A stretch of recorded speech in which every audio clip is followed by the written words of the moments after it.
اوكي طيب.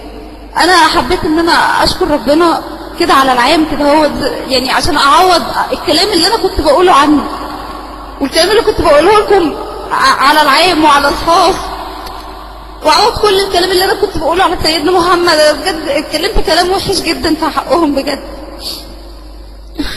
فحبيت ان انا اشكرهم على العام كده زي ما اتكلمت عليهم على العام. وحبيت ان انا اشكر كمان الروم ديت وكل اللي فيها، كل اللي فيها بلا استثناء، الاستاذ وسام والاستاذ سلفي والاستاذ سكوربيوم والاستاذ ثغر السلفي كله والدكتور تيتو، كلكم اشكركم كلكم. واشكر اختي خديجه اللي علمتني حاجات كتيره جدا وامنيات وامة الله، كلهم بصراحه كانوا بمنتهى الذوق معايا، برغم ان انا قلت كلام كتير وحش قوي، فعلا قلت كلام كتير وحش قوي على الاسلام وعلى ربنا وعلى سيدنا محمد، وربنا يسامحني بجد، ربنا يسامحني.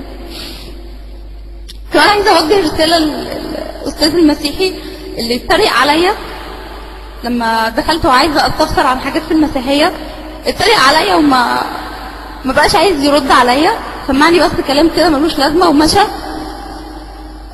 قعد يقول لي انت جاهله، انت ما تعرفيش حاجه. عايزه افهمك بس يا استاذ يا اخويا المسيحي ان انا مش المفروض ان انا ابقى متعلمه تعليم عالي قوي يعني علشان خاطر افهم كلام ربنا. كلام ربنا دوت لازم يفهمه المتعلم والجاهل والفقير والغني، اي حد لازم يسمع كلام ربنا ويفهمه كده ويخش في قلبه على طول. فملوش لازمه ان انت تتهمني الاتهام ده، وربنا ينور طريقك كده وتشوف الحق بعينيك كده هو زي ما انا شفته. وعايزه اشكرك على الاسلوب ده كمان، عشان انت وضحت لي حاجات كتيره جدا فعلا يعني، بس انا هحتفظ بيها لنفسي، انا مش هقول عليها علشان مهما حصل انا ماشي في ست المسيحيه وكل حاجه، لكن عمري ما هعيب فيها وعمري ما هعيب فيك ولا عمري هعيب في حد مسيحي، لان انتوا برضو ليكوا حق عليا. عمري ما هقول كلمه وحشه عليكم، برغم اللي اتقال لي على العام واللي اتقال لي على الخاص. انا برضو يعني هخلي محبه ربنا كده تفضل في قلبي، ومش هقابل حد يعني، مش هقابل السيئه بالسيئه ابدا، هفضل عاملك كده هو بالحسنى على طول. طبعا انا يعني دخلت الروم عندكم من فتره واتكلمت وسمعت حوارات كتيره بس انا ما اتكلمتش كتير يعني، اتكلمت بسيط قوي يعني، بس من غرابه اللي سمعته يعني ما قدرتش ارد يعني، فضلت اسمع وبس، وقلت اسيب اخوالي المسيحيين هم يردوا، هم اقدر مني بالرد يعني، هم هيردوا احسن مني، لاني مش عارفه ارد كويس. انا سمعت منكم كلام اول مره اسمعه في حياتي كلها، فازاي هرد؟ فقلت هم يردوا، هم هيردوا احسن مني. وحكيت لكم قبل كده عن نموذج انا اتعرضت له يعني في المواصلات وكده، البنت المسلمه اللي حكيت لكم عنها من كام يوم، اللي شفتها بتقرا القران في الترام لصاحبتها وكله سامع وكلنا سامعين ومحدش اتضايق ولا حد استنكر الكلام. ممكن يعني احنا كنا قاعدين في الترام في المحطه في العربيه بتاعت الستات، احنا عندنا العربيه لوحدها مخصوصه للستات، فدي قرت براحتها يعني وكده وكله بقى يسمعها. فانا يعني بقيت ابص لها كده واستغرب، قلت هو انا اقدر اعمل زيها كده؟ انا اقدر امسك كتابي المقدس كده هو بشجاعه واقراه قدام الناس ديت من غير ما حد يفهمه غلط؟ اقدر اتكلم بشجاعه كده زيها؟ بقيت ابص لنظرات اعجاب الناس ليها واقول يعني انا ممكن امسك الكتاب المقدس بتاعي واقرا كده زيها والناس تعجب بكلامي وتقول يا سلام على كلام ربنا، ده كلام ربنا ده جميل. وافتكرتكم ساعتها، افتكرت كل الكلام اللي انتوا قلتوه لي هنا هو على الروم، على نشيد الانشاد وعلى مجموعه من الاذكار، وافتكرت كل الكلام اللي بتتحاوروا فيه. حتى يوميها مش فاكره مين من الادمن هنا قال لي روحي البيت واقري نشيد الانشاد مع باباك، يقول له تعالى يا بابا نقرا مع بعض نشيد الانشاد وكده. انا ما عملتش كده وكبرت دماغي، قلت سيبك منهم يعني، دول سوري يعني، قلت دول جهله ما يعرفوش حاجه وما يعرفوش حاجه عن التفسير وعايزين وخلاص يشككوكي في دينك، عايزين يشككوكي في دينك بس، فايه يا بنتي ما تسمعيش كلامهم وخلاص خليكي في حالك. لكن بصراحه يعني اول ما شفت البنت دي كلامكم على طول جه في دماغي وافتكرته على طول، قلت لا انا لازم اقلد البنت دي، طلعت كتابي من الشنطه، كنت لسه راجعه من الكنيسه، كنت بسال ابي على حاجه في الكنيسه، قلت هقلدها، قلت اقلدها اعمل زيها. اول ما طلعت الكتاب قدام الناس كده هو حبيت اقلدها، ما قدرتش بجد، ما قدرتش خالص. يعني فتحت كده والكتاب كنت مخططه على شويه حاجات كنتوا متكلمين معايا فيها، حاولت اقراها ما قدرتش اقراها، لقيت لساني مربوط واتخرجت كده وقفت في مكاني اتسمرت، ما قدرتش اتكلم، ما قدرتش اعمل زيها، بقيت عيط. بس ده اللي نزل عليا عياطه بس بقيت واقفه في مكاني كده وبكلم يسوع، اقول له ليه كده يا يسوع تحطني في الموقف ده؟ ليه كلامك يحرفني بالشكل ده؟ ليه ما اقدرش اقراه قدام الناس كلها كده؟ ليه اخاف لحسن يفهموك غلط؟ ليه اخاف انهم يفهموا كلام ربنا غلط؟ وليه كلام ربنا اصلا يتفهم غلط من اصله؟ ليه المفروض كلام ربنا يخش على القلب على طول؟ يعني كلام ربنا طالع من روح ربنا، كلام ربنا يطلع من الروح، المفروض يخش على الروح على طول من غير اغلاط ومن غير كسوف ومن غير حرج ومن غير ما استنى ان انا افهم الناس ديت معنى الكلام اللي بقوله ايه، لان ده كلام طالع من الروح، لازم يخاطب الروح. ما قدرتش اعمل كده وما قدرتش اقرا قدام الناس. خدت بعضي ورحت على ابي في الكنيسه وقلت اساله على اللي بيحصل دوت، يعني يشوف لي حل. يعني ايه الاحساس الغريب اللي انا فيه دوت؟ انا مش عارفه انام. اشمعنى متخيلين لما تلاقوا حد من ديانه تانية غير ديانتكم محطوط في موقف افضل من اللي انتم محطوطين فيه، وانتوا في موقف صعب، وتبصوا له كده هوت وتقولوا اشمعنى ده احسن مننا؟ هو ديننا فيه ايه؟ يعني مكسوفين ان احنا نظهره على الناس، ديننا فيه ايه؟ رحت كلمته وقلت له يا ابونا انا عايز اسالك في حاجه دلوقتي مهمه. انا فتحت الكتاب المقدس في الترام قدام الناس وكان نفسي اقراه، وحكيت له الموقف بالظبط اللي انا شفته، وقلت له كان نفسي اقرا الكلام دوت زي ما البنت دي بتقراه. عند حضرتك تفسير يا ابونا؟ عندك تفسير؟ قلت له انا بشوف شيوخ كتير جدا يعني فاتحه المصحف وبتقرا منه كده بمنتهى الشجاعه في المواصلات وبصوت عالي، والناس بتبقى معجبه بالكلام. يعني حتى لو في حد واقف مسيحي ما بيتكلمش، بيسمع ويسكت عادي يعني، وما بتفرقش معاه. يعني حتى ما بيشمئزش من الكلام ويقول ايه الكلام اللي انا بسمعه دوت، بيسمعه عادي ويسكت وخلاص. تقدر انت يا ابونا تعمل زيه كده؟ تقدر تقف في المواصلات وتقول نشيد الانشاد وتقول ما اجمل رجليك بالنعلين يا بنت الكريم؟ تقدر تقف في المواصلات وتقول ده واقف فخذيك مثل الحلال قدام الناس دي كلها كده؟ هو تقدر تتكلم وتقول سرورتك وبطنك وبطنك صبرة حنطة مسيجة بالسوسن وسداجي خشفتي توأمين زي بتقرا؟ تعالى قال لي الكلام ده كله له معنى روحي وله تفسير، ما بيتاخدش كده بالمعنى الظاهري اللي انتي فاكراه، وانا عايزك تهدي كده. قلت له اهدى ازاي بس؟ يعني انا شايفه واحده من دين تاني غير ديني انا بحسدها على اللي هي فيه، انا مش قادره اقلدها. تقدر انت تقلدها؟ افهم الكلام غلط ازاي ولا الناس يفهموه غلط ازاي؟ انا عايزاك بس تفهم وجهه نظري. مش هو كلام روح يا ابونا زي ما بتقول؟ المفروض يتكلم الروح. هو كده الكلام كده مش بيتكلم الروح، الكلام كده بيتكلم الشهوات، بيتكلم الشهوات والغرائز بس، لان هو كده مش بيكلم الروح. بدل هو ما دخلش على الروح يبقى ما بيكلمش الروح. انا مش كل واحد هقف اقرا عليه نشيد الانشاد يا ابونا هقف اقول له اوعى تفهمني غلط، صديقي ليها معنى روحي وفخذيك ليها معنى روحي وبطنك ليها معنى روحي. ما ينفعش. قلت له يا ابونا الكلام دوت لو واحد سمعه، عايزين ان احنا نبشره بالمسيح وسمعه، عمره ما هيقبل الكلام ده، قلبه هيتقفل كده بالطبلة والمفتاح كده، وعمره ما هيقبل الكلام ده، وعمره ما هيقبل المسيح مهما فسرنا له. تخيلوا يرد عليا يقول لي ايه كده؟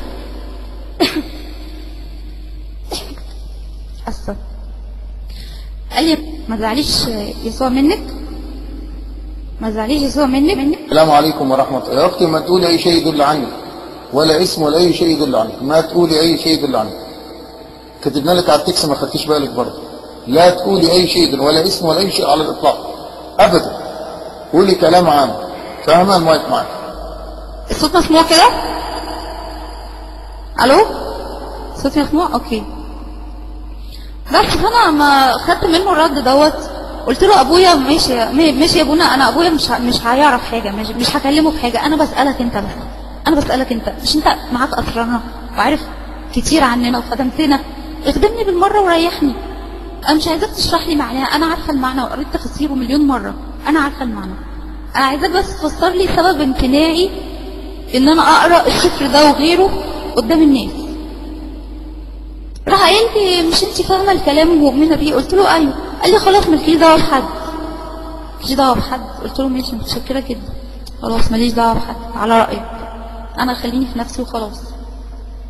روحت على البيت منهاره طبعا، مش قادره اكلم حد وعماله اقول هو في ايه، هو مفيش حد عارف يرد عليا.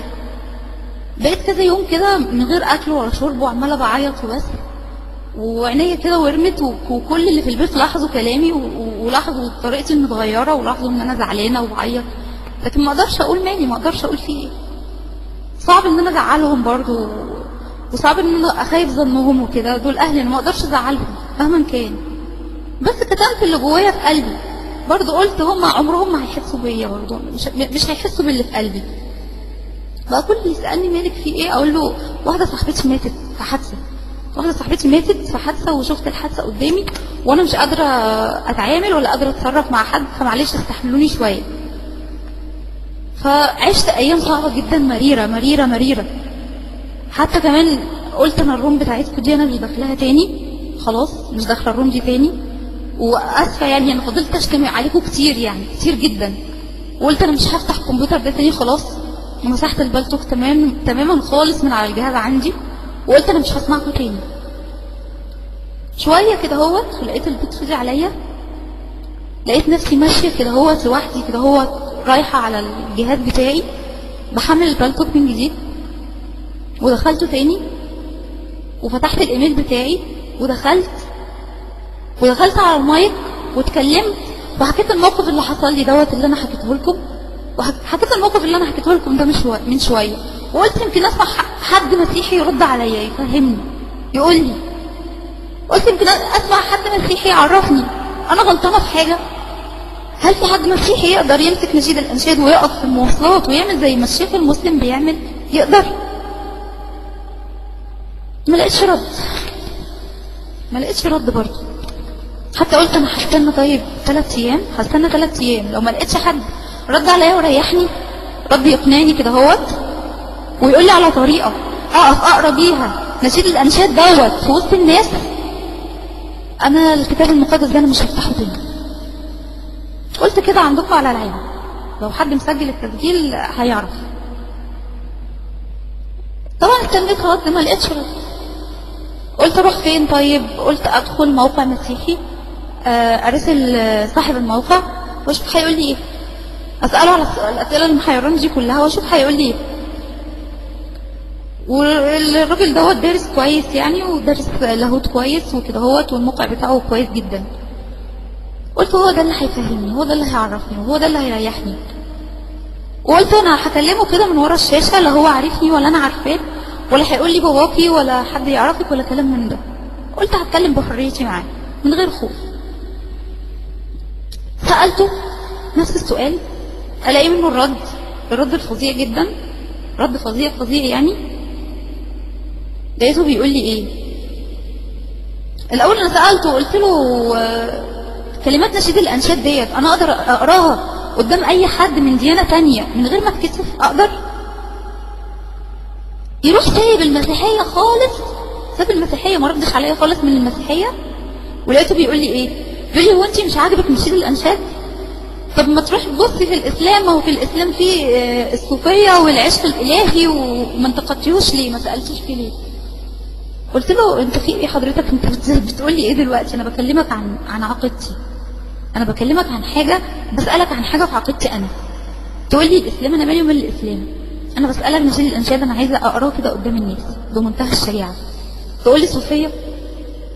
يروح رد عليا ويقول لي يعني ما سمعتيش عن ربع العدويه اللي سموها عشيقه الاله، وبقت تقول ابيات شعر في حب ربنا، وتقول احبك حبين وكده، اشمعنى بتقبلي الكلام ده؟ قلت له انا بقبل ولا ما اقبلش، انا مالي ومال ربعه وعدويه واسلام وصوفيه، انا مالي ومال الكلام ده. انا بسالك سؤال من ديني انا، من ديني انا، ممكن ترد عليا من ديني انا، من كتابي؟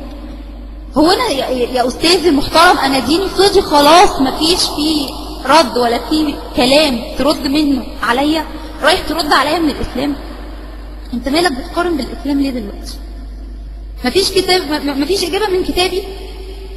وبعدين انا بسالك السؤال اللي بساله لك من كتاب المقدس، عايز تقارن بقى بالاسلام؟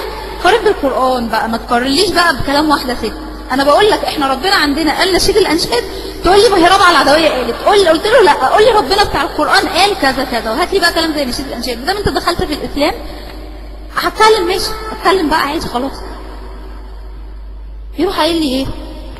نفس الكلام برضو، يجي برضو ويتكلم تاني عن الاسلام وعن القران، يجي قايل لي طب انا هجيب لك كلام من القران شبه نشيد الانشاد. قلت له تاني هتقول لي القران، ماشي اوكي خلاص، انا كده اقتنعت ووافقت ان مفيش اجابه من كتابي تعرفني ازاي اقرا الكتاب على الناس زي ما المسلمين بيقروا كتابهم. ماشي كده انا عرفت ان كتابي مفيهوش اجابه، هات لي بقى الاجابه من القران ما دام انت مصمم تخش برضو على القران وعلى الاسلام. راح قايل لي في القران آية رب المسلمين بيوصف الحور بتوع الجنة اللي هم بنات الجنة، بيوصفهم بيقول عليهم عربا أترابا. قال لي عارفة يعني ايه عربا أترابا؟ قلت له لا يعني ايه؟ قال لي يعني الست هتفضل شابة على طول، وهي يعني صديان مش هيهرول زي ستات الدنيا، هتبقى شابة كده على طول. قلت له ماشي اوكي، في ايه؟ هل ربنا قال لها وتغزل فيها بكلام زي اللي عندنا في نشيد الانشاد؟ هل ربنا قال لها ما اجملك وما احلاك ايتها الحبيبه اللذات؟ رد عليا دلوقتي، هل ربنا قال لها كده؟ انت مصمم ليه تغير الموضوع وتكلمني عن الاسلام؟ هل ربهم عمل علاقه او شبه علاقته باي حد زي العلاقة اللي ربنا شبه علاقته فينا بنشيد الأنشاد بعريس وعروسة؟ قلت له انت عمرك شفت واحد مسلم بيسأل شيخ في قناة فضائية مثلا ولا في موقع إسلامي ولا في أي حتة بيسأل شيخ سؤال في الإسلام يروح الشيخ قايل له طب ما هو الكتاب المقدس بيقول كذا وكذا، انت ليه بترد عليا من الإسلام؟ ليه؟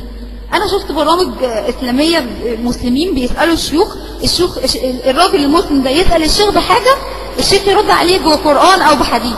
عمري ما شفت الشيخ رد عليه قال له الكتاب المقدس فيه كذا والسفر كذا بيقول كذا والآية كذا بتقول كذا في الكتاب المقدس، لو سمحت أنا بسألك من الكتاب المقدس ترد عليا من الكتاب المقدس. حتى في المواقع الإسلامية واحد مسلم يبعت أي سؤال بلاقي كده كاتبين له رد عبارة عن آية أو حديث أو فتوى كده، ما حدش بيجي ناحية الكتاب المقدس في حاجة خالص. رد عليا وقال لي مش القرآن عاجبك؟ مش القرآن عاجبك؟ خلاص خليكي معاه خليه ينفعك. ادي رده على واحدة مسيحية بتطلب منه نجدة. بقى اقول له ايه؟ انا مش عارفه. قلت له ماشي عندك حق، انا هحط شوز في بقي ومش هتكلم ولا هسأل على حاجة، اخد الحاجة كده وابلعها واسكت بس. وبطلت اكلمه تاني وما بقيتش اراسله تاني. قلت لنفسي بعدها انا ليه بلجأ للناس؟ ليه بلجأ للناس؟ ما اريح نفسي بايدي، اريح نفسي بايدي. مش انا حاسه ان الناس ممكن تستنكر الكلام دوت؟ طب ما اجرب واقراه عليهم، يمكن اطلع غلطانه، يمكن اطلع غلطانه واطلع بفتري مثلا ولا حاجه. قلت اعمل اي طريقه كده اهوت بحيث ان انا اشوف الشكوك اللي في دماغي دي صح ولا غلط، هل الناس هتؤمن بالكلام ده لو سمعته ولا لا. عملت حركه جريئه جدا، حركه جريئه جدا يعني صعب اي بنت مسيحيه تعملها. قلت يا بنت انت مكبره الموضوع ليه كده؟ مش يمكن انت غلطانه في تفكيرك؟ روح جربي، مش يسوع بيعمل المعجزات بيقول عجايبه للناس؟ ما تجربي، هتخسري ايه؟ مش هتخسري حاجه. روحي وسط الناس واعملي شبه البنت المسلمه ديت واقري الكتاب بتاعك، واقري الكلمات اللي المسلمين بيستنكروها وبيعيبوا لك عليها واللي سمعتيها على النت، وقريها على الناس العاديه اللي ما سمعتش الكلام دوت ولا قرت الكتاب المقدس ولا تعرف فيه حاجه. يمكن الكلام يأثر فيهم وحد فيهم يأمن، حد فيهم يأمن بيسوع، وتبقي كده خلصتي نفس من النفوس وعرفتيها طريق يسوع، وتروح شكوكك ديت وتلاقي الناس تقبلوا كلامك حلو وشكروكي وحبوا كلامك كده هوت وخدوه بقلب وروح صافيين كده هوت. رحت واقفة على المحطة، وقفت وحواليا كام بنت كده مسلمة، ومعايا صاحبتي المسيحية دي اللي رايحة جاية معاها على طول. قلت لها بقول لك ايه، انا هسمعك دلوقتي ايات رهيبة من الكتاب المقدس هقراها عليكي، ايات جميلة جدا. قالت لي ماشي اوكي. رحت فتحت الكتاب وقريت مزجت نشيد الانشاد، وقريت تحس ان انا اسمع البنات اللي حواليا دول. انا معايا هوت الكلام اللي انا قريته عليهم الكتاب، وبدات اقرا. انا هسمعكم الكلام اللي انا قريته، اوكي؟ هسمعكم الكلام اللي انا قريته. بدات وقلت ما اجمل رجليك بالنعلين يا بنت الكريم، دوائر فخذيك مثل الحلي صنعت يدي صناع، سرتك كأس مدورة لا يعوزها شراب ممزوج، بطنك صبرة حنطة مسيجة بالسوسن، ثدييك خشفتي توأمي ظبية، عرضتك كبرج من عرب، عيناك كالبرك في حشبون عند باب بث ربيم، أنفك كبرج لبنان الناظر تجاه دمشق، رأسك عليك مثل الكرمل وشعر رأسك كأرجوان، ملك قد أسر بالخصل، ما أجملك وما أحلاك أيتها الحبيبة باللذات، قامتك هذه شبيهة بالنخلة وثدياك بالعناقيد. قلت إني أصعد إلى النخلة وأمسك بوزوقها، وتكون ثدياك كعناقيد القرن، ورائحة أنفك كالتفاح، خنفك كأجود الخمر. أنا لحبيبي وإلي اشتياقه، تعالى يا حبيبي لنخرج إلى الحق ولنبت في القرى، لنبكرن إلى القرون، لننظر هل أظهر الكرم، هل تفتح القعال، هل نور الرمان، هنالك أعطيك حبي. كملت كده هو شوية آيات، وافتكر برضو جزئية هنا هو إن الكتاب اللي معايا بيجي عند الحتة بتاعت وحنكك كأجود الخمر ويسكت، لكن قريت على النت في ترجمة الفان دايك بيقول وحنكك كأجود الخمر ويكمل لحبيبي السائغة المرقرقة السائحة على شفاه النائمين. دي في ترجمة الفان دايك، دي مش موجودة في الحتة اللي معايا، الكتاب اللي معايا. ما علينا. وكملت قراية وقريت في سفر حزقيال اصحاح 23 عن أهولة وأهوليبة، وقريت وكملت وأكثرت زناها بذكرها أيام صباها. طبعا ده كتابي المقدس اللي أنا بأمن بيه، ده كتابي. زمان المسلمين طبعا مش عاجبهم الكلام، أنا عارفة، بس ده الكتاب المفروض إن أنا بتعبد بيه، الكتاب اللي أنا اللي هو بقول عليه كلام ربنا، وقريته على الناس. غلطت في حاجة وكملت. وأكثرت زناها بذكرها أيام صباها التي فيها زنت بأرض مصر، وعشقت معشوقيهم الذين لحمهم كلحم الحمير ومنيهم كمني الخيل، وافتقدت رذيلة صباكي بزغزغة المصريين. عارفين انتوا الباقي؟ انا مش مكسوفة برضه اقول الكلام، انا مش مكسوفة، انا ممكن اقوله عادي، بس يعني مش يعني ممكن محدش يقطع عليا المايك وانا بقول الكلام. هكمل. وافتقدت رذيلة صباكي بزغزغة المصريين ترائبك لأجل ثدي صباكي. لأجل ذلك يا أهوليبة هكذا قال السيد الرب، ها أنا ذا أهيج عليك عشاقك الذين كفتهم نفسك، وآتي بهم عليك من كل جهة. وكملت وقريت برضو، قلت فيعاملونك بالبغضاء ويأخذون كل تعبك.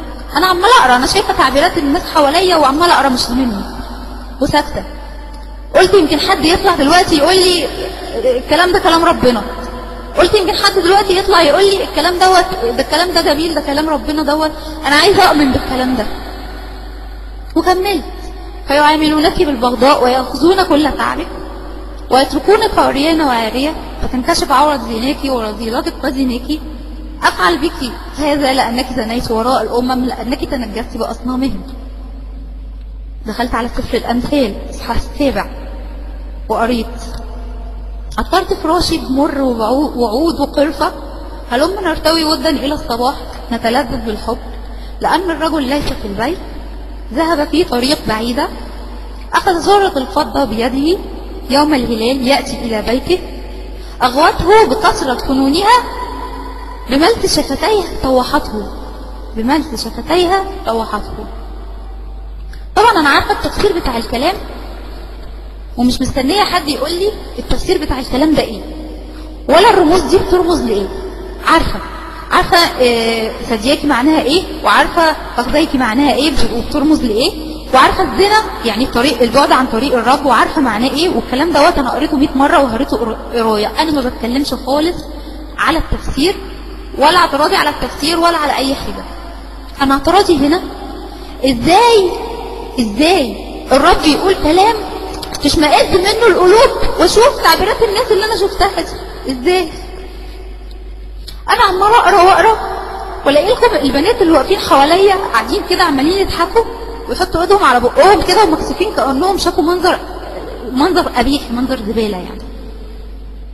انا المفروض بقرا كلام ربنا، اهو كلام ربنا، كلامك يا ربنا، اتقابل بهم بقى من دولت مش مشكله خالص، البنات دولت مش مشكله خالص، دي بسيطه. اللي هتشوفوه بقى دوت هو الانيل. المفاجأة اللي انا يعني ما كنتش متوقعاها خالص، لقيت شاب جاي من ورايا وبيكلمني، جاي كده بيوطي على ودني كده. تخيلوا بيقول لي ايه، تخيل يسوع كده بيقول لي ايه لما سمع كلامك، لما سمع كلام المفروض ان هو يبقى كلام ربنا.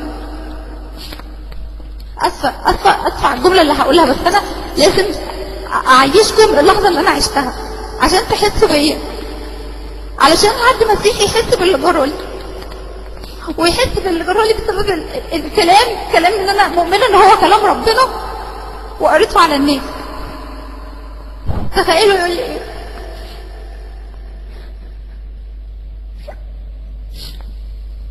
قال لي ايه يا موزة، هي طلبت معاكي هنا ولا ايه؟ شفتي عارفة كلامك؟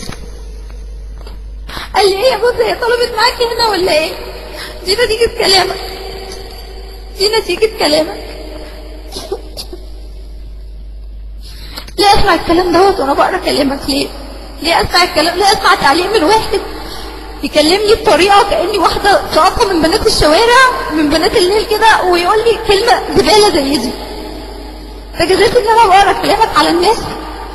لو انا عايزه ابشر بالمسيح وقريت الكلام دوت، فجزيت ان انا اسمع كلمه زي دي. رحت بصله كده، رحت بصله وقايله له ده كتاب انا بقرا منه، كتاب عجبك الكتاب دوت؟ راح قايل لي 100 100، ورفع لي ايدين الاثنين كده وقال لي 100 100، ما تيجي نذاكر سوا. قلت له خلاص خده ما دام عجبك. اديته له ومشيت،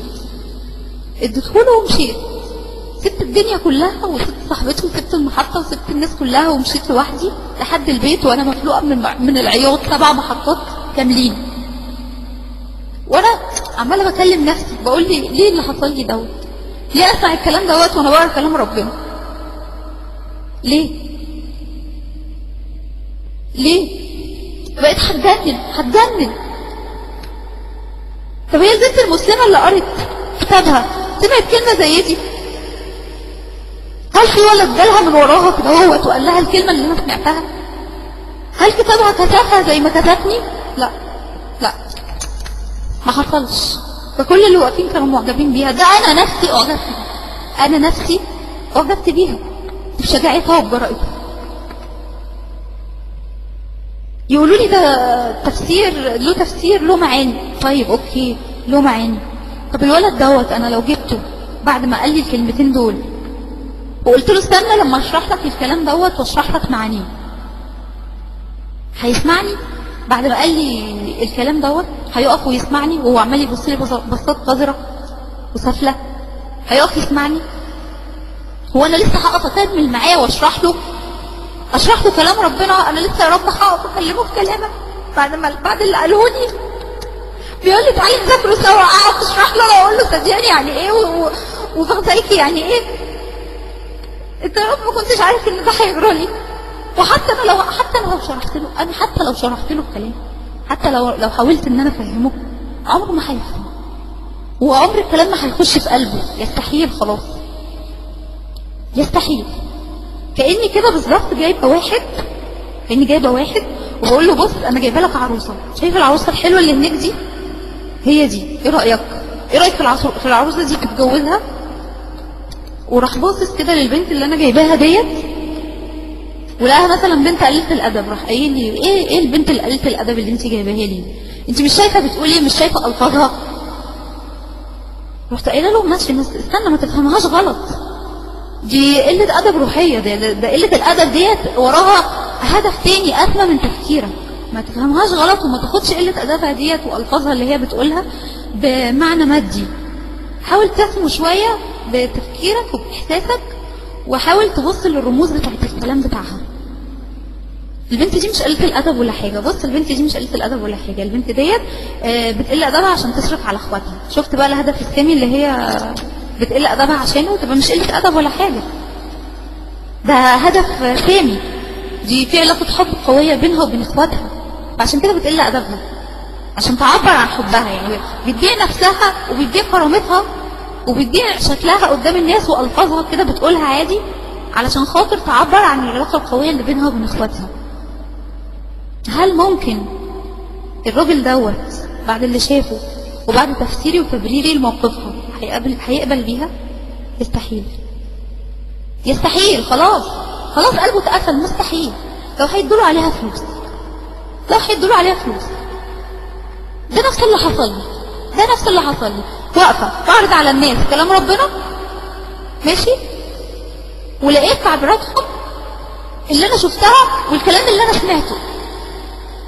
يستحيل مهما وقفت ان انا علشان افهمهم الكلام وعلشان ان انا اشرح لهم مغزى الكلام وهدفه ومعانيه ويقصد ايه، يستحيل يقبلوه، يستحيل. انا بضحك على نفسي، هو انا هضحك على نفسي؟ ماشي ارد، هخش روم وهرد عليكم وهقول لكم ما تفهموش نشيد الانشاد غلط، ونشيد الانشاد يقصد كذا، وصديقي معناها كذا، ومش عارفه راسك بتشير الى ايه وفخذيك بتشير الى ايه والكلام ده كله. طب انا هضحك على نفسي؟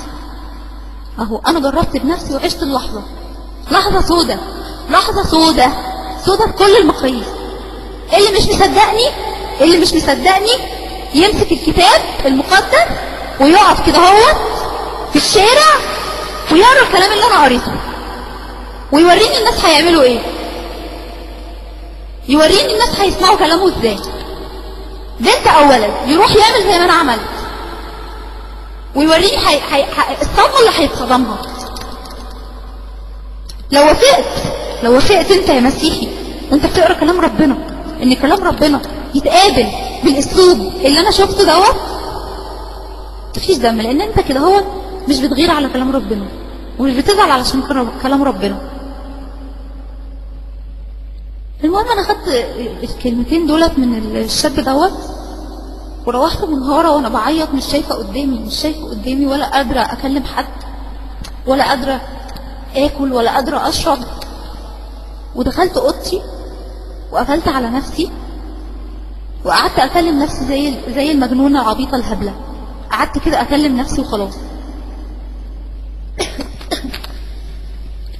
قعدت بقول جملة واحدة بس، بكلم ربنا وبقول له جملة واحدة بس، بقول له ليه يا رب اتعرض للموقف دوت بسبب كلامك؟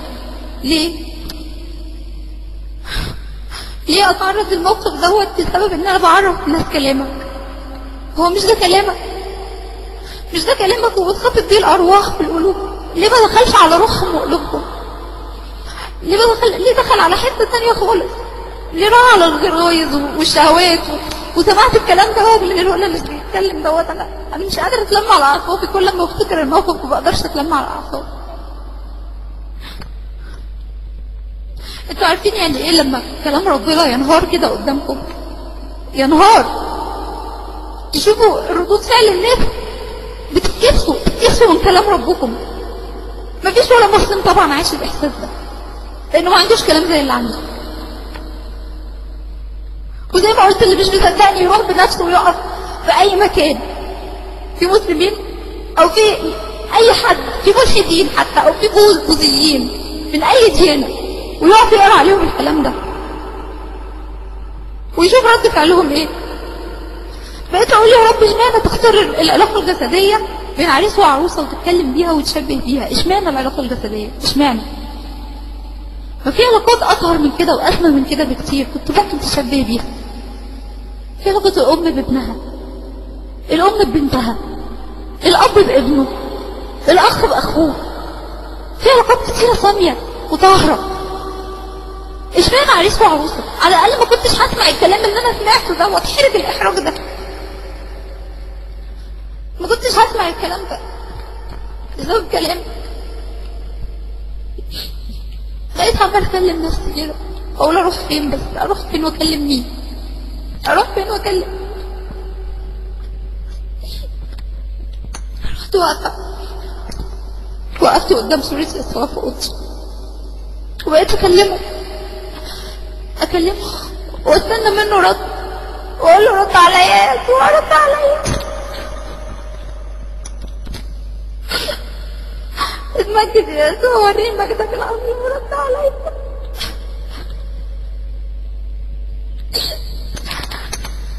مش انت كده علشان تخلص نفوسنا واتقلبت واتحسبت علشاننا؟ انت ليه بتستكتر عليا تريحني؟ رد عليا، ارشدني، قولي ليه الكلام ده اعرجني؟ اتحركت ليه وليه الكلام حرك الناس عليا؟ وليه سمعت من السافل الكلمه دي؟ ليه؟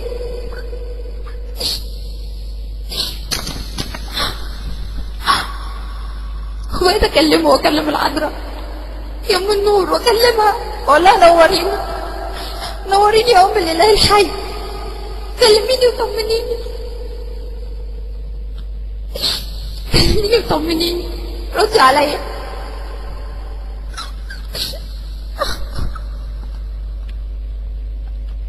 انا مش قادره استحمل ان انا احس ان انا كنت غلط. مش قادره كل ما بفتكر بنهار.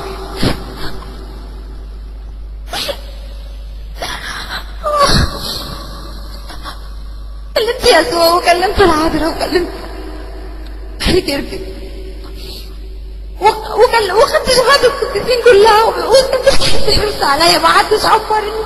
قلت لهم انتوا ما بتسمعوش ولا ايه؟ وانا بكلم نفسي. انت ما بتحبنيش يا يسوع علشان بترد عليا.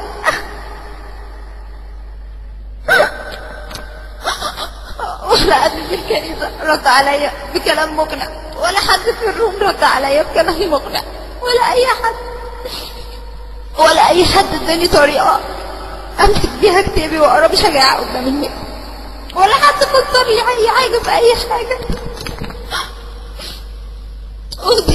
فضلت اتكلم معاهم كده اهو لحد ما الناس نامت وانا اللي قاعدة كده صاحية. قلت لهم انتوا خلاص، انتوا جبتوا اخركم معايا كده خلاص، انا مش هستنى منكم رد بعد كده تاني.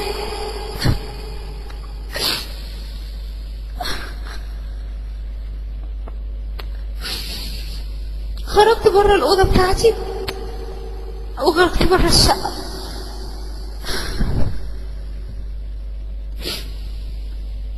خرجت بره الشقة والبيت كله نايم عندنا، وركبت الأسانسير وطلعت في آخر دور في العمارة. طلعت فوق في آخر دور، ولا في حد جنبي ولا حد يحكي ولا حد سمعني. وبرغم الهواء الجامد والمطر اللي نازل وكان رعد وكان جو فظيع، بقاله 4 أيام جو فظيع، لكن كل ده ما همنيش. انا اهم حاجه عندي اعرف الحقيقه علشان انا ما بعرفش انام.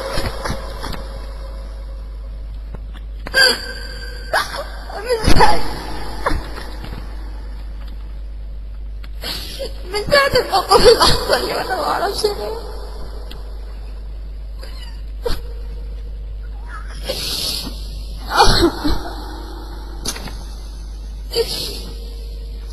وانسان الموقف اللي حصل لي، وانا مش قادره اعيش، مش قادره استحمل. كل ما افتكر اني سمعت كلمه زي دي من شاب علشان قريت كلام ربنا ما اقدرش اتحمل. طلعت فوق وبصيت للسما، رفعت راسي لفوق كده وفضلت اتكلم مع ربنا. قلت له يا رب، يا رب، يا رب، انت، انا بكلمك انت يا رب يا حقيقي، يا رب يا حقيقي، يا اللي خلقت كل حاجه، يا اللي عايزنا نعبدك، يا رب يا اللي خلقت السما اللي انا شايفها بعينيا دي، وخلقت المطر اللي نزل، وخلقت الرعد اللي انا سامعاه بوداني ده. دعمني يا رب وريحني يا رب يا اللي خلقتني وخلقت ايدي دي وخلقت عينيا ولساني. رد عليا يا رب وريحني. أهل الكتاب المقدس ونسيت الأنشاد ده كلامك، هل ده كلامك انت؟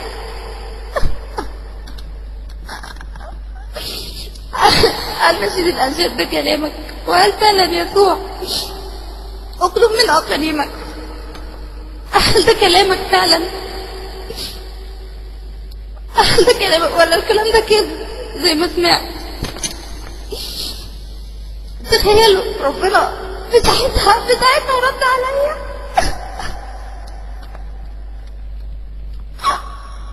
أول ما قلت ربنا الحقيقي رد عليا، أول ما كلمت ربنا وقلت له اللي خلقت الدنيا دي كلها رد عليا.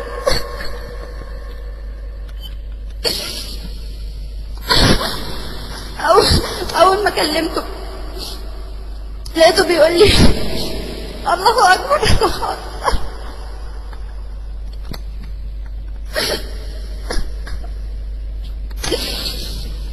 أول ما سألته لقيت الأذان بيهتم في الفجر في الجامع اللي جنبي.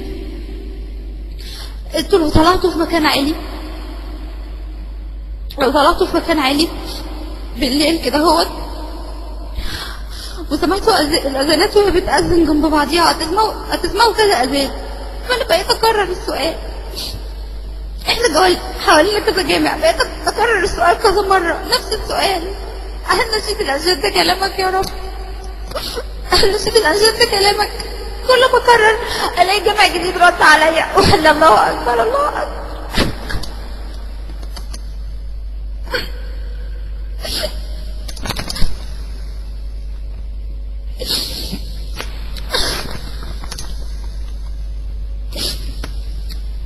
كل ما اسمع، كل ما اسال واسمع الرد اقول له صح، اقول له صح يا رب، انت اكبر، انت اكبر من كده. قلت له صح يا رب، انت اكبر من ان يكون ده كلامك، انت اكبر من ان انت تتغزل بالطريقه دي، انت اكبر من ان انت تشبه اي حاجه بالتشبيهات دي.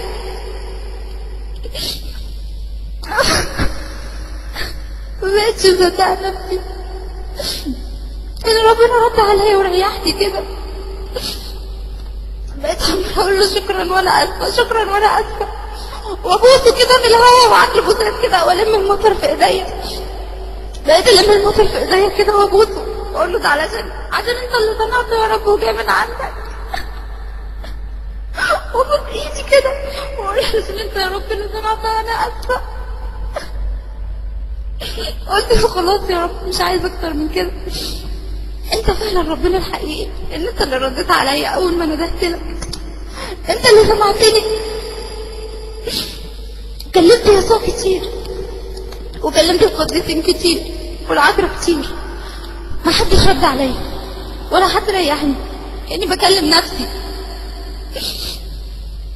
بقيت اقول له اسف يا رب على كل اللي قلته عنك، وان انا كنت جاهله ما اعرفكش. بقيت اتاسف كتير قوي. قلت لها اسفه ان انا شكيت في يوم من الايام ان انت الاله الحقيقي، انا حقيره ومتخلفه فعلا، انا اسفه ان انا عبدتك غلط وفهمتك غلط، وغلطت فيك. انا اللي خطيرة، غلطت فيك انت يا عظيم. غلطت برسولك على العيب كده، وغلطت بالمسلمين كلهم، مش هتاخدوا ولا انا فيه.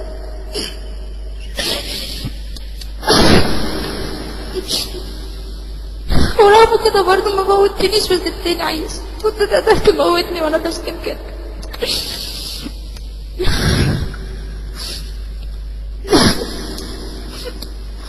سبتني عايش، سبتني عايش وما سبتنيش حيرانة يعني، كمان سبتني عايش وكمان ريحتني.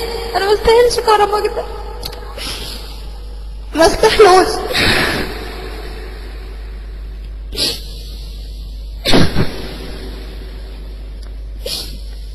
ناس كتير قالوا لي إله المسلمين، الإله المسلمين اللي كان بيوحي بالقرآن هو الشيطان.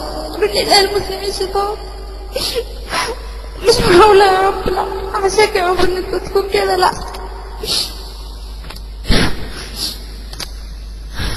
فأنا بصيت لما لقيت الرد جالي، لما قلت يا رب إيه اللي خلقتني، ولقيت الرد جالي، قلت يبقى هو ده ربنا.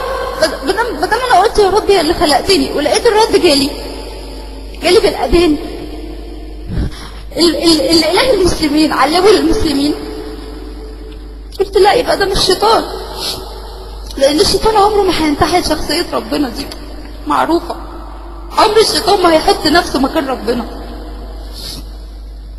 ولو كان هو شيطان كان يسوع يقدر يمنعه.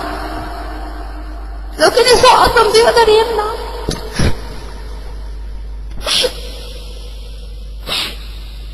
ما يتقول فين يسوع، فين يسوع؟ مفيش يسوع، مفيش،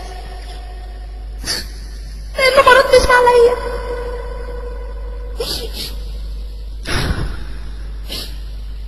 ما ردش عليا ولا ريحني، لكن اله المسلمين هو اللي ريحني. اول ما قلت يا رب يا اللي خلقت الدنيا دي كلها، الاقي الرد جالي في كلمة الله، بيقول الله اكبر. لكن هل ربنا وقف عند كده وبس؟ هل دي اخر حاجة ربنا عملها معايا؟ لا لا، كرم ربنا ما انتهاش، ما اكتفاش بكده وبس، ما اكتفاش بالاذان وبس، بعت لي كلام كمان، كلام يتقرا علشاني انا مخصوص في اللحظه اللي انا بساله فيها. انا نزلت بعد ما كلمته، نزلت على شقتي ودخلت اوضتي برضه كله نايم، ودخلت وانا مرتاحه ومبسوطه وفرحانه على الاخر. انا لسه كنت بكلم ربنا فوق دلوقتي، لسه ربنا كان بيكلمني، سألته وجاوبني، مبسوطة على الآخر. يعني الفرحة ما جابتش زي عيني، حاسة إن أنا أول مرة أحس إن أنا بني آدمة، أول مرة أحس إن أنا بني آدمة. وليه يا رب بيسمعني؟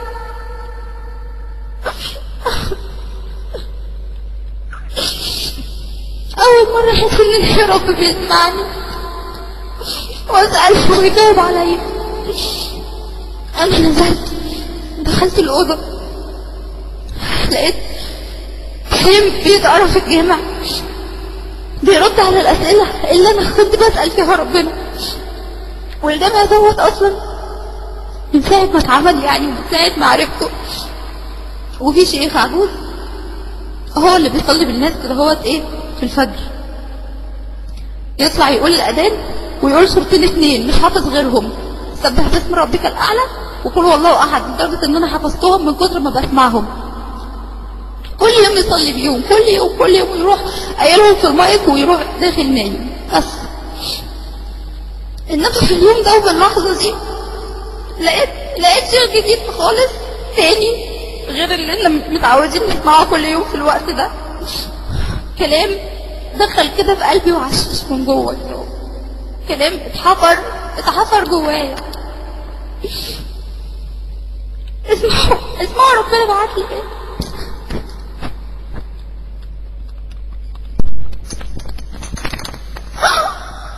اسمعوا ربنا بعت لي ايه.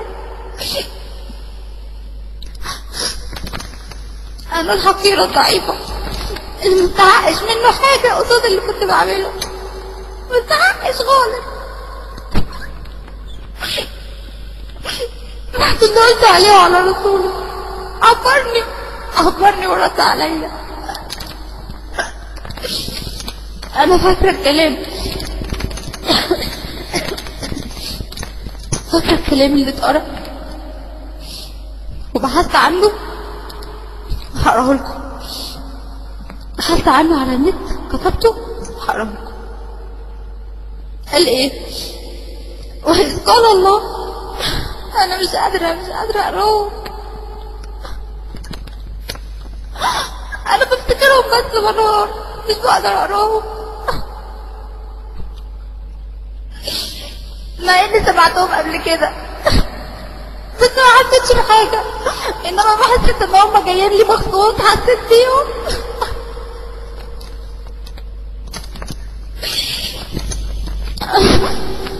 وإذ قال الله يا عيسى ابن مريم أأنت قلت للناس اتخذوني وأمي إلهين من دون الله؟ لا يا رب معلش،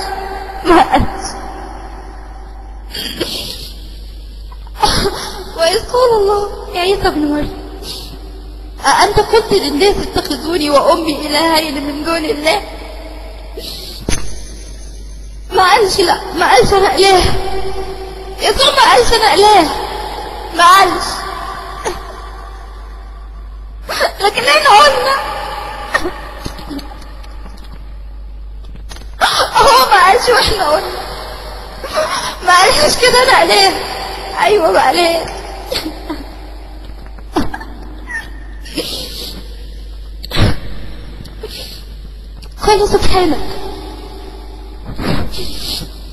قال سبحانك ما يكون لي أن أقول ما ليس لي بحق،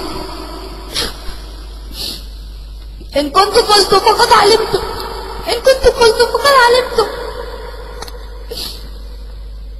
ما يكون لي أن أقول ما ليس لي بحق، إن كنت قلت فقد علمت. تعلم ما في نفسي ولا أعلم ما في نفسك.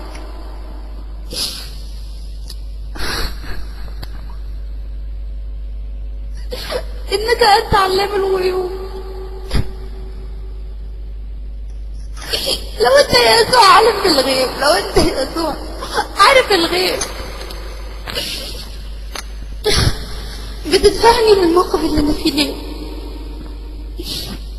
لو أنت عالم الغيب بتحط كلام في كتابك أسمع عنه كلام زي اللي سمعته ليه؟ يبقى أنت مش عالم الغيب. لا، انت لو عالم الغيب كنت هتراعي شعوري.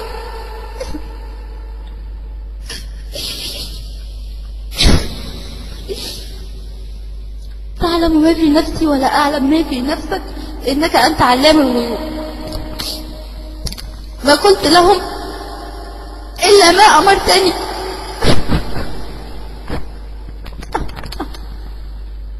ما قلت لهم الا ما امرتني به أن أعبد الله ربي وربكم. أيوة صح. أيوة، ربي وربكم وإلهي وإلهكم. هو ده اللي قلته يا يسوع. أنا شاهدة.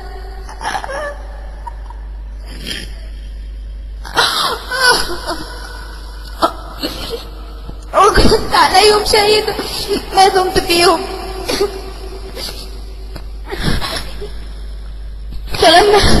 فلما توفيتني كنت أنت الرقيب عليهم، وأنت على كل شيء شهيد. أنت عذبهم فإنهم عبادك. أنت عذبهم فإنهم عبادك. ما تعذبنيش يا رب، ما تعذبنيش.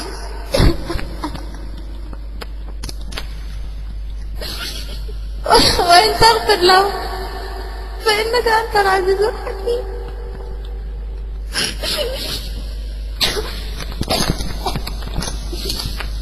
قال الله. بص الفرق عامل ازاي، بص الفرق عامل ازاي. ليه هأكنن، ليه هأكنن؟ أنا اللي ما حسيتش الإحساس اللي أنا بقرب وأنا بعرف ليه الأشياء ليه؟ ليه؟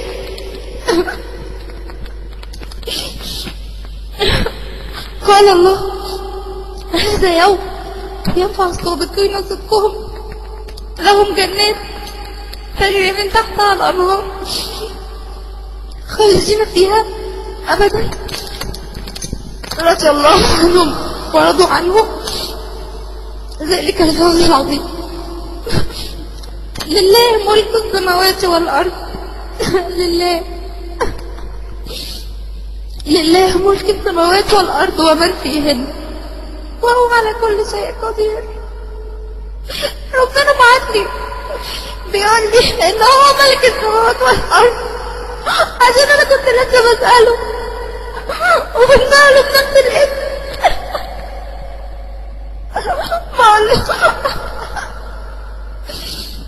بقول له يا رب اللي خلقت السماء والأرض وخلقتني وخلقت كل حاجة قدامي، راح قال لي لله ملك السماوات والأرض ومن فيهن. صح يا رب، صح صح يا رب، أنا شاهد على كلامك، أنت ربنا. أيوة أنت لما ندهت لك وحش يا ربنا يا حقيقي رديت عليا وزي ما طلبت. أنا عايزك أنت، عايز أعبدك أنت.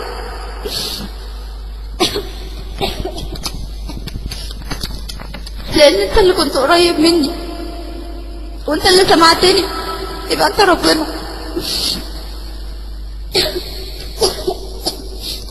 لو كان يسوع قريب مني كان رد عليا، كان على الأقل حتى ما وقفنيش في الموقف ده، ما طلعنيش حتى، ما كانش خلاني طلعت أسمع الأذان، ولا كان خلاني سمعت القرآن دوت في الوقت دوت، ولا كان خلى الشيخ ده يقرب الكلام ده في الوقت ده. لو كان يسوع سامع ولا بيقدر يعمل أي حاجة. ده اللي أنا اكتشفته. بعدين بقيت عمالة أعيط وأضرب في نفسي، بقيت عمالة أضرب في جسمي وفي نفسي كده. كنت مفتكرة الغباء اللي أنا كنت فيه، عشان كنت بعبد حد غير ربنا، وكنت بشتم على دينه وبسخر منه وبتريق عليه.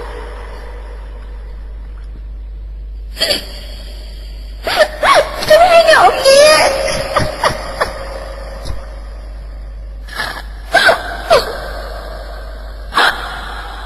انت سمعتي ستي ودانك، انت بتحسيني وانا بقول على الرسول الارهابي، سمعتيني.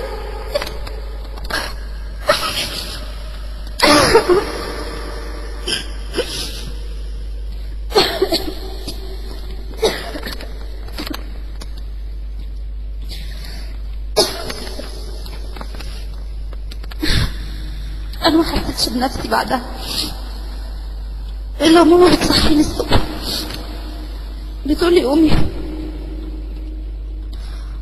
عشان اتأخرتي، وبتقولي بعد ما صحتني بتقولي كنت بتقولي ايه وانتي نايمة، بتتكلمي بكلام غريب. انا خفت احسن اكون قلت حاجة تشككهم فيا ولا حاجة، كنت هروح في داهية. فقلت لها هو انا كنت بقول ايه، مش فاكرة. قالت لي كنت عمالة تقولي كلام غريب، وتقولي ان كنت قلت فقد علمته، وبتكرريها. يعني كلام ربنا دخل في ودني ودخل في قلبي وفي عقلي، وقلت بلساني حتى وانا نايمة، حتى وانا مش حاسة بالدنيا، سكن جواي.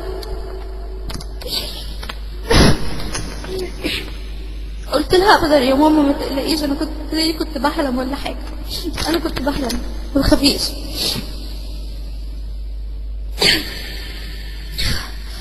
بعدها بقيت كل ما امشي في حتة اسمع نفس الكلمة بترن في ودني، ابص على اي حاجة اسمع كأن الحاجة اللي قدامي بتكلمني، ابص لكرسي ولا الحيطة اسمع نفس الكلمة، اشوفها في عيون الناس، احس كل حاجة حواليا بتقولي ان كنت قلت فقد علمت، ان كنت قلت فقد علمت.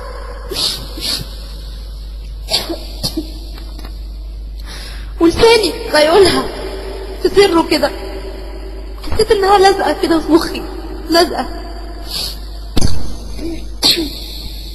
وساعتها عرفت ان بكلم ربنا، لان قلبي كلمني، عرفت ان هو ده ربنا الحقيقي، لان كلامه دخل قلبي وعقلي واتقال على لساني في مزاجي وغصب عني.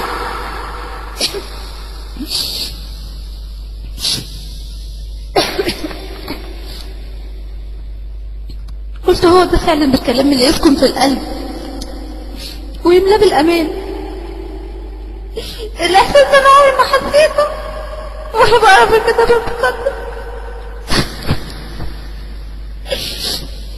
عمري ما قريت ايام من الكتاب المقدس وبقيت تتردد كده على لساني.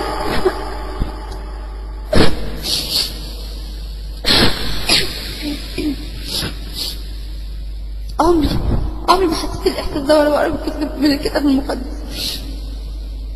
عارفين لو وانا بكلم ربنا سمعت صوت جرس كنيسة او سمعت ترنيمة او سمعت اي حاجة بتثبت لي ان ايماني الاولاني صح، في اللحظة اللي انا بقول فيها يا ربنا يا حقيقي كنت عرفت ان يسوع ده هو اللي صح.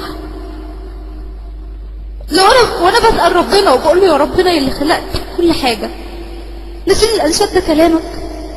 لو كان رد عليا بجرس كنيسة ولا بترنيمة ولا بأي حاجة من الحاجات ديت انا كنت اقتنعت وكنت عرفت ان اللي في دماغي ده كان شكوك، وما كانش همني اللي سمعته من الولد على المحطة، ولا همني نظرات الناس، ولا همني الحاجات دي كلها.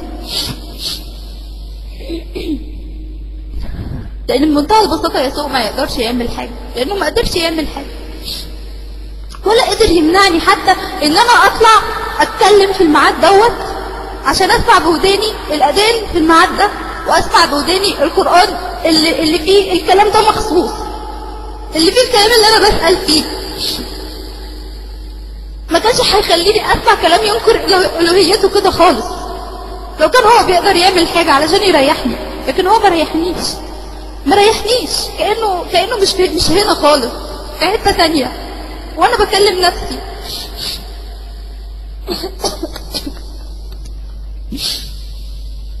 انا بشكرك يا رب، انا بشكرك وبقول لك شكرا على كل الكرم دوت اللي انا ما استحقوش. وفعلا يا رب انا اشهد ان مفيش اله غيرك، خلاص بعد اللي انا شفته وحسيته وسمعته بقلبي اشهد فعلا ان مفيش اله غيرك، واشهد ان رسولك هو رسولك، محمد رسولك. يا رب انت محدش سمعني غيرك، انا هعمل كل اللي انت قلت لي عليه، انا هعبدك انت لوحدك وهصدق كلامك انت لوحدك وكلام رسولك اللي ياما غلطت فيه بدون ادب وبدون خوف.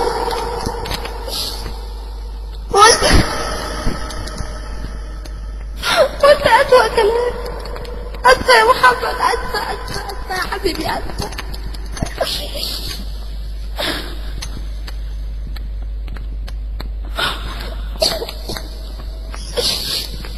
أسفة المسلمين على كل لفظ ثبته فيكم وراعيتش شعوركم.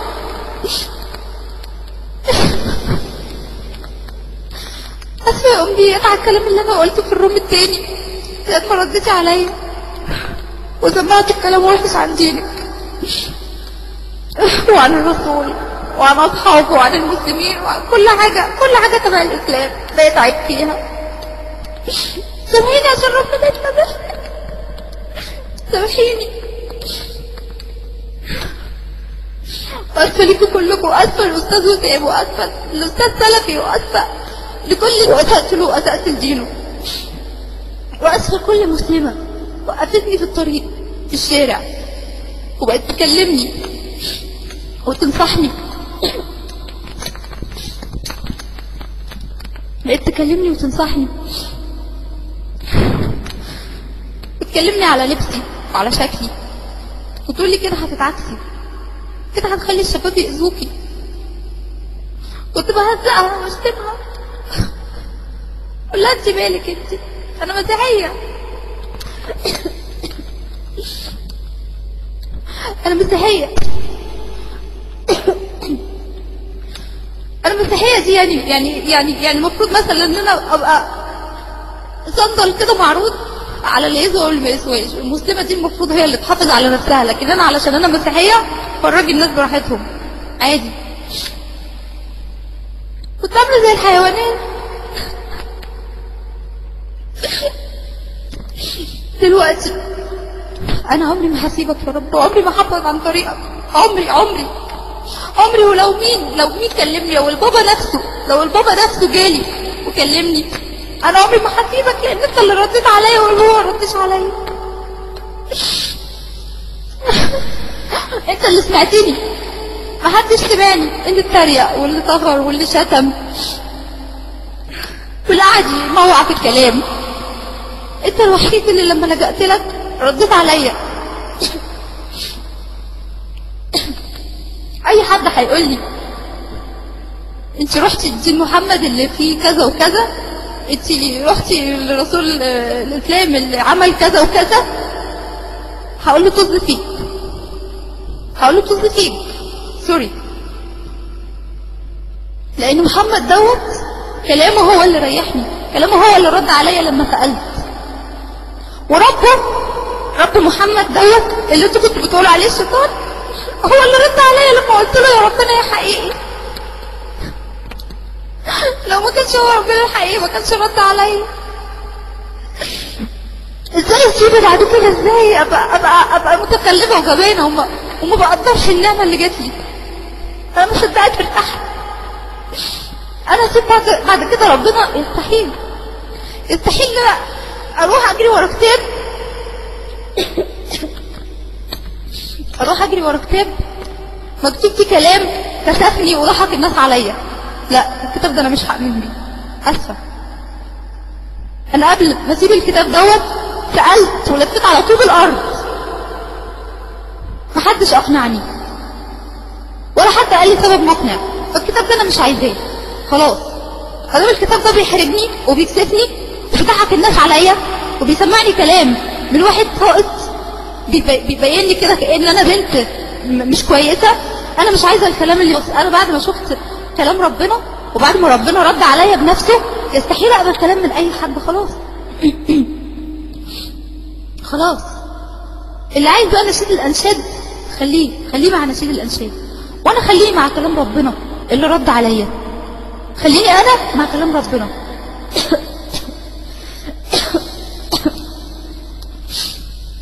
واي حد يشتم على الاسلام خليه يشتم على الاسلام، اشتم. الاسلام مش هيتأذي في حاجه ولا هيأثر في شتمتك. كنت أثرت في شتمتي، كانت أثرت في شتمتي. أنا لما شتمت كان الإسلام اتأثر بشتمتي؟ ما تأثرش بشتمتي. هتيجي بعد كده هتضرب نفسك ب60 جزمة على كل اللي انت قلته في حق ربنا، زي ما انا ضربت نفسي بالظبط. بس انا ربنا نورني وعرفت الطريق ولحقت نفسي وانا عايشه. فقلت تلحق نفسك وانت عايش. اي حاجه هتسمعها فلان قال ده محمد بيقول، فلان قال ده محمد عمل وعمل، هتمشي ورا كلامه وامشي ورا كلامه. انا بقول لك ربنا قال القرآن اللي انت سمعته ده. لما سألته رد عليا. عايز تصدق حد تاني صدق، بس انا كده خلصت ذمتي كده اهوت. انا كده عملت اللي عليا ووصلت اللي حصل لي وما خبيتش ونصحت وعملت اللي عليا. هتقعد تنده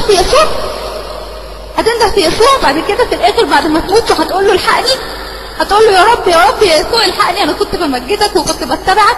مش هيعبرك لانه ما عبرنيش، مش هيعبرك. لو كان هيعبرك كان عبرني. لو كان يسوع بيحبني كان عبرني وكان ريحني. ما كانش خلى الراحه اللي في قلبي ديت تجيلي من دين تاني غير الكتاب بتاعه. انا كل اللي هعمله ان انا هصلي بس لربنا ان هو ينور طريقكم، كل حيران ربنا ينور طريقه ويوريله اللي انا شفته بجد.